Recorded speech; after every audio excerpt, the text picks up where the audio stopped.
Hello everyone, this is Kimberly from Fables. I am the creator of Way of the Panda Tarot. I'm the person who concepted the deck and designed the deck, and with the help of my amazing illustrator Celia LaBelle, who helped me manifest my visions into life, this deck had panda, as I like to say.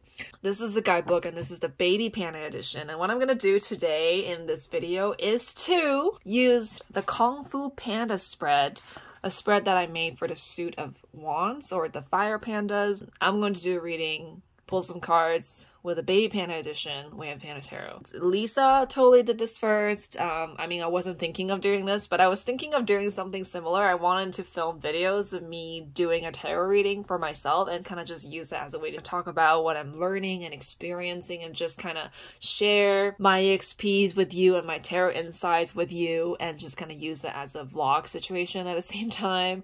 But she totally beat me to it. What the hell? I'm going to do the same thing. So this will be like a video response to Lisa's video. Please check out her channel. She is amazing, and I'm so happy that if you're watching this, Lisa, that you enjoy my creations and my deck, and I really look forward to the unicorn deck that you're making. If you enjoy unicorns and love unicorns, you should definitely check out Lisa's channel and her Instagram page. This is the spread and I hope you enjoy it as well. It's very goofy, very whimsical, very fun, and it's all about leveling up in life and channeling some epic heroism. As I pull the cards, I'll just go over the spread positions as I dive into, like right before I dive into each card, and I guess I'll shuffle on camera so you get that ASMR. As I'm shuffling, I just want to share with you like what I've been going through and kind of just like the context we're wanting to do the spread.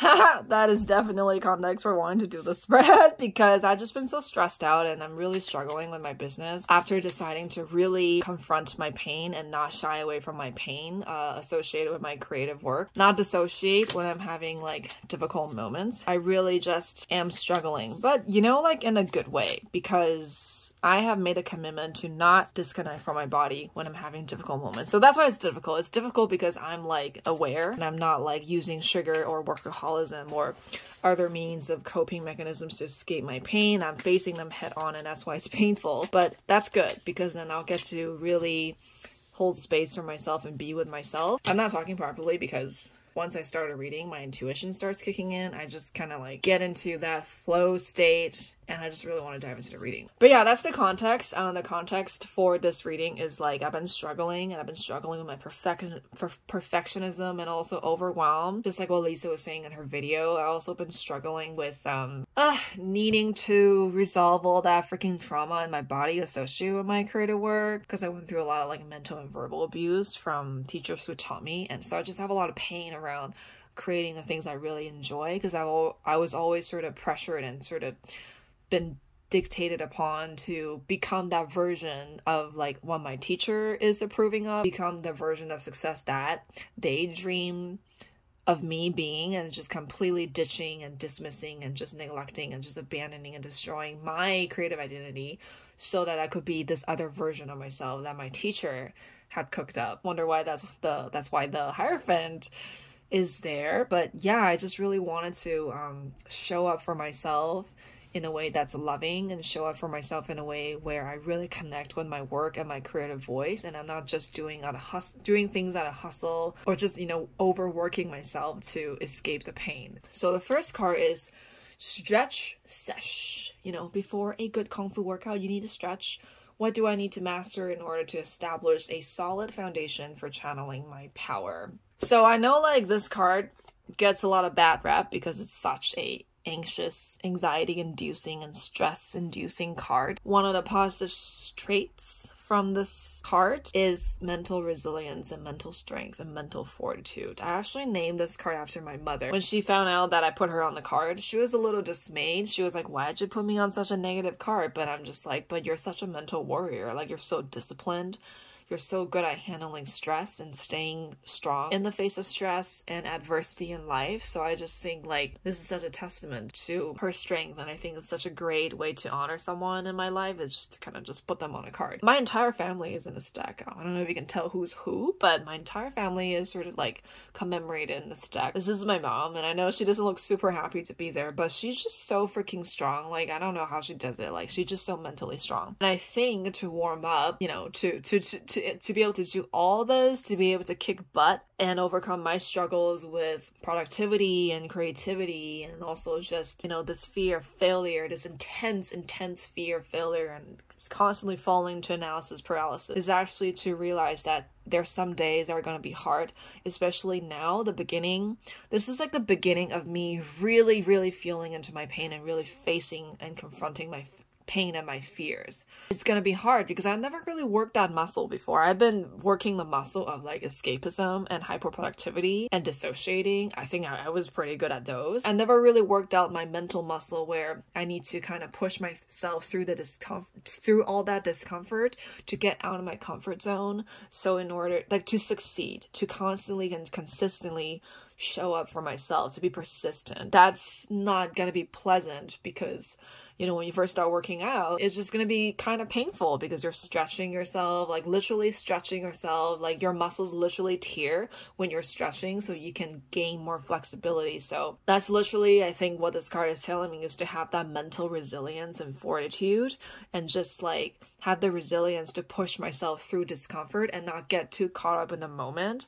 Because when I look at this card, I just see that this is like a tiny little plot of land with a barren tree and a bunch of swords around and dark feathers everywhere. But the land I'm in, the Panda Kingdom, is actually very vast. There's like a lot of beautiful sceneries around. This is just one moment. One moment with intense stress and lots of fear of failure and perfectionism and all that just keep making me feel entrapped. Doesn't mean I'm necessarily entrapped, because if I just climb down carefully, I can slowly make my way out of there. Because I'm just starting to build this muscle, it's gonna feel so overwhelming, but that's actually not a bad thing. It's because I'm showing up for myself to conquer my challenges now. And I think that's such a great first card to see. I remember when Lisa did the spread, she got like a lot of cards from the Suit of Wands. I got a lot of cards from the Suit of Swords. I think it's literally, for me, like a mental game now. You know, I really just need to like train my brain to be like a better sport and not bring me down all the time. So I think that's why all the swords are here. Second card is, and also the second position, is called the Fighting Stance. What do I need to do to get in the panda zone for some serious butt kicking? I think these two cards are sort of like, you know, they're all both like preparation cards, and the second card is more like, how do I get into the momentum to jumpstart things and get things started? And I got Four of Swords. So literally, I think this is an extension from like the Eight of Swords. Four of Swords for me is, it's all about like cultivating better mental habits and also just being able to find my inner peace, finding that place of calm, you know, the eye of a storm, where I can reflect on my thoughts and examine my thought patterns and unpack my limiting beliefs from a place of neutrality and just holding space, you know, and just like looking down from this elevated, super cozy olive green cushion right here, and then just like casually chilling with my feather quill, my feather pen, and this book, and just looking at my thoughts with a lot of calmness and acceptance, understanding that just because I have those thoughts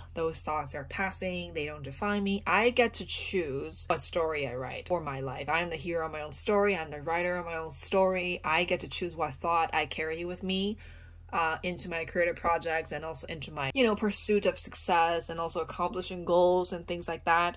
And this card, you're like a paper junkie, or just, you know, you love writing and journaling, this is definitely your cue to journal some. I mean, you see this book, this book with wings and this like cozy scarf and this pen. It's just like, you know, just go ahead and journal. And journaling has been like paramount.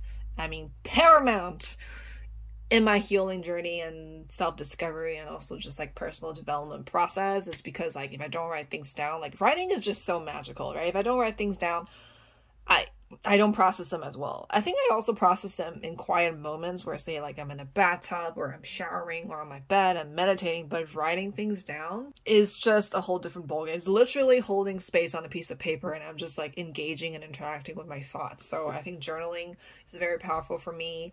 Writing is very powerful for me. Using words to represent my thoughts and feelings is very powerful for me. So of course that's going to be my fighting stance. I fight my fears with words. You know, I've been doing a lot of affirmations lately, so I think this is also maybe like just a reminder to keep doing those affirmations, because those affirmations are freaking working. Like, affirmations are so magical. Speaking of affirmations, I did create an affirmations deck.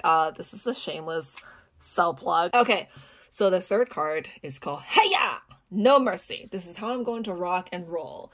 How do I unleash maximum panda power to conquer and challenge that comes my way?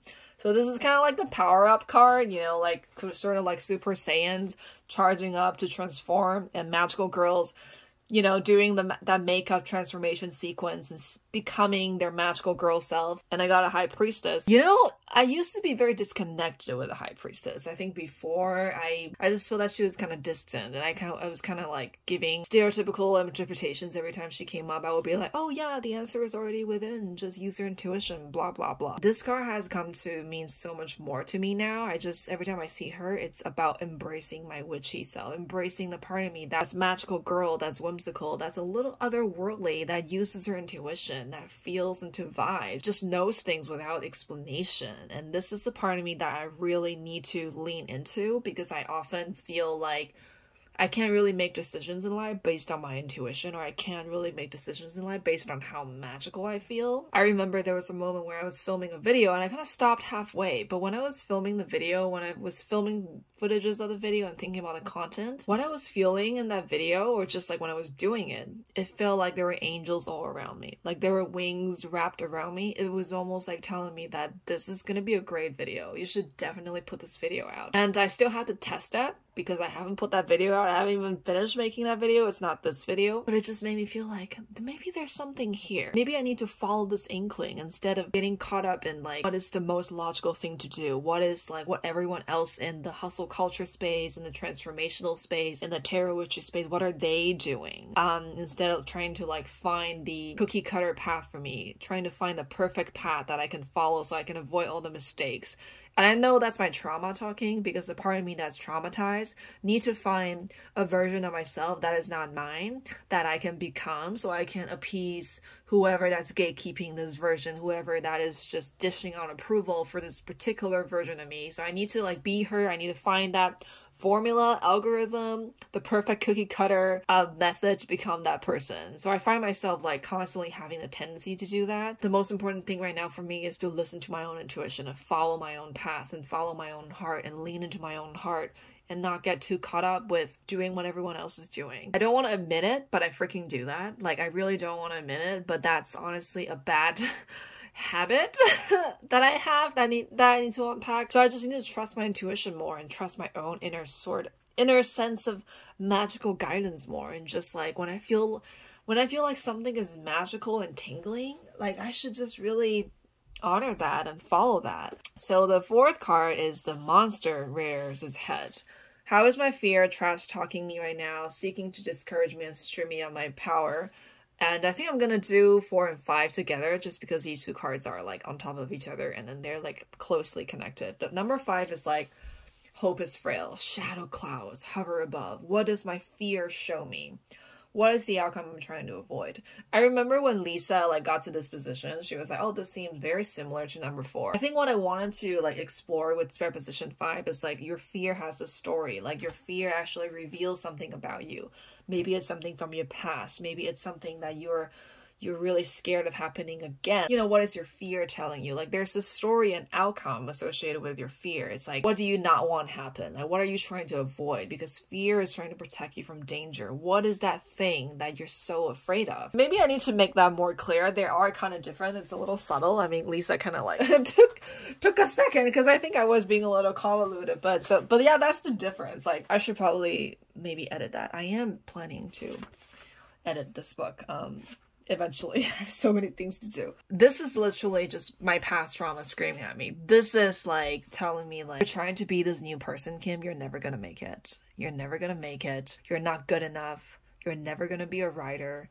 fantasy is trash. You don't get to explore magical things. You don't get to write about it because magic isn't fucking real. This is my past talking. This is my trauma talking. This is my writing teacher talking. She was just, oh my god. Okay, let's not get into rant mode here, but I just have to unlearn a lot of stuff that I have to repair a lot of the damage that she's done. Let me just put it that way. Every time I sit down to edit a video or work on a creative project, it's that voice. You're not good enough.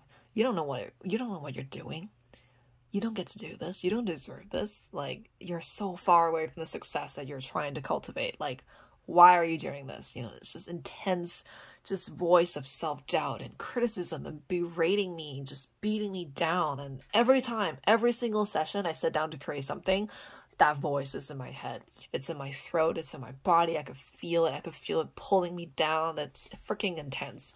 And of course, it's because of this creative trauma that I've suffered. Like, just this mental and constant verbal abuse from that teacher of mine. I'm just so scared of... I'm scared of her, you know, I'm scared of her. She's just gonna like materialize and then just tell me those hurtful things again and put me down and break my spirit. If I were to kind of describe what happened, you know, I was like 13 years old and I took classes from her for a couple of years and she really broke my spirit. Like, she really damaged my creative spirit, and I'm just like really sad for my inner child and inner teenager who had to go through that. That is not going to happen again because I am my own champion. I'm my own hero. I am my own guardian and protector now, so I'm never gonna let my inner children come into any harm ever again. Fear is definitely still there, and it's something that I have to work through every day. Every single time I sit down to create something, and that's fine because I know that I'm freaking brave and I am a Kung Fu Panda and I'm not going to give in. I'm never going to give up on my dreams again, so suck on that, haters. Card number 6 is the 7 of Pentacles, and the preposition is the hero rises. Yes, I'm afraid, but I'm also courageous. What is my strength, my courage, my resolve that defines me as a hero, my own story, and the warrior that I am? And... interesting. I didn't really get a super warrior-like card. I got 7 of Pentacles. I think it's just maybe I think this card is telling me to be patient. I was literally thinking to myself, I'm just like, I need to be patient because sometimes it's so hard to sort of detach myself from a moment where I'm having this intense internal and mental struggle. I just feel like my whole career, my whole business, my entire being is riding on this one video, and if I don't get it perfect, I'm going to literally pass out and die. And it just gets so intense for me. Like, it's so incredibly personal. I think I just feel like I have a lot to prove. Being in a more relaxed mode, like fishing, right? You have to be patient, and also just recognizing that there's actually a lot of resources and riches around me. There's a lot of things that I can use and utilize, and also I have accomplished a lot, and I think they're just sort of like sitting here a little scattered, a little like out of sight, out of mind, even though they're really close. I think this is sort of telling me that, hey Kim, sometimes you're really hard on yourself, and sometimes you're literally just not acknowledging the things you've done. Maybe they're a little messy, maybe they don't fit that perfect narrative that you've come up in your head. Maybe they don't like slot into those perfect spots that you have created in your head, but that doesn't mean that they're not achievements, and that doesn't mean that you can't really leverage those, like the resources and the achievements you already have, to create something even more awesome. So you got lots of tools in the bag, and you're also literally like you caught something already, like you're on to something. So it's like, it's about being patient, being calm, and maybe this is going against my Aries nature a little bit. Don't be so eager to fight that battle and win instantly. You're not trying to defeat your business. You're not trying to defeat anything. You're trying to create and grow and nurture. So having the warrior spirit is crucial, but also having the patience of a sage is also like, it is what's needed right now. Like, you need the gutso to overcome your fears, but you need this kind of peace and zen to bring out the best of yourself, so that all of your warrior parts and all your champion parts, they can like coexist and play together in harmony. When you're having those difficult moments where you're like, oh my god, I'm not seeing results, or you're not seeing results according to your perfectionist vision, like, you just gotta be patient. And being patient, it's also a virtue, and not to be dismissed. I really like that. That was a pretty good message from the pandas. I can always count on the pandas to save me when I'm like stressing out. Like pandas are just such a great animal archetype and great energy to work with when you're stressing the heck out. You know what I mean? Okay, the last card is the ultimate move. It's time to show fear my true powers and finish it off with style. What's my big move? What makes me a champion? And I got the Page of Wands. Like, I really wanted to get, like, King of Wands or Knight of Wands or, like, Magician or, like, a panda that's more badass. But I get the feeling that it's almost like, okay, Kim, you're already a badass for dealing with so much pain and you're still going on. You're lifting weights with broken arms, but you're still healing, you're still going. And your true power, your ultimate move is to have fun, right? That teacher made you so miserable, made this entire process so miserable for yourself. You just gotta have fun to reclaim your power. Be curious, explore. Don't be so caught up on this vision that you need to sort of execute, or you need to have like every single box checked and that everything needs to come into place and into some sort of alignment. It's just about showing up, having fun every single day, explore. You never allow yourself to explore before. You're always trying to follow someone's path. You're always trying to do copy and paste. You're always trying to find like the right formula for success. You don't have to search for that now. You can just be yourself and be in your energy and just play and just not be so intense and hardcore about things. Maybe we tend to underestimate the pages because unlike the knights, they don't look like they're out conquering much, but the pages actually have the advantage of having a fresh mind and having that childlike curiosity to the world. Like, they don't really know what's not possible, right? They don't really know what's not theirs to claim. So I think it's just having that mindset. It's like, oh, Kimberly, there's always this one thing that you're after. There's this one vision, this really rigid vision of who you need to be in order to be successful and valid and loved. But actually, the world is your oyster. I actually don't really like that metaphor because I hate seafood and I freaking hate oysters. So I'm just gonna change it to the world is your bakery. The world is your bubble tea shop. There are just so many things for you to enjoy, and just be delighted by. And there's so many surprises waiting for you. And the pandas are just saying like, oh, we can't wait to see you soar, kind of thing. That was so nice. Thank you, pandas. Wow, that was freaking powerful. Very, very different from Lisa's reading. So you should definitely go check out her reading as well. She kind of inspired me to do this one for myself. Yeah, I'm really glad I did this. And I'm really glad I caught it on camera because I've been I've been procrastinating on my YouTube channel. I have no idea how many times I said that, but I'm really going to commit. I am committing. I am committing.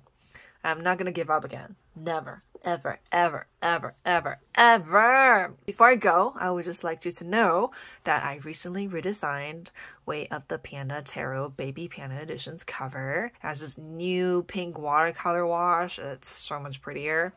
There's like sparkles here and there. I did a spine design. And look who's here, the fairy god panda. She is just lurking in the corner now, protecting the stack and giving you good vibes and lucky vibes. Do you see that gloss layer? Do you see the bamboo leaves? My god, oh, right there.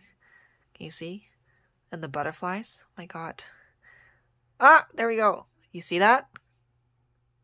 Magic. Yeah. Yeah. Oh, it's so cute. So yeah, thank you so much for watching this video and thank you so much for sitting in on this reading. I hope it benefited you somehow. Let me know if you resonated with anything that I've said. Let me know what you think about the pandas or the spread, or if you're going to try it, and make sure to watch Lisa's video. And until next time, peace out, level up tarot and level up life. Love yourself, please, because you are in love and you are very, very, very lovable. Okay, bye.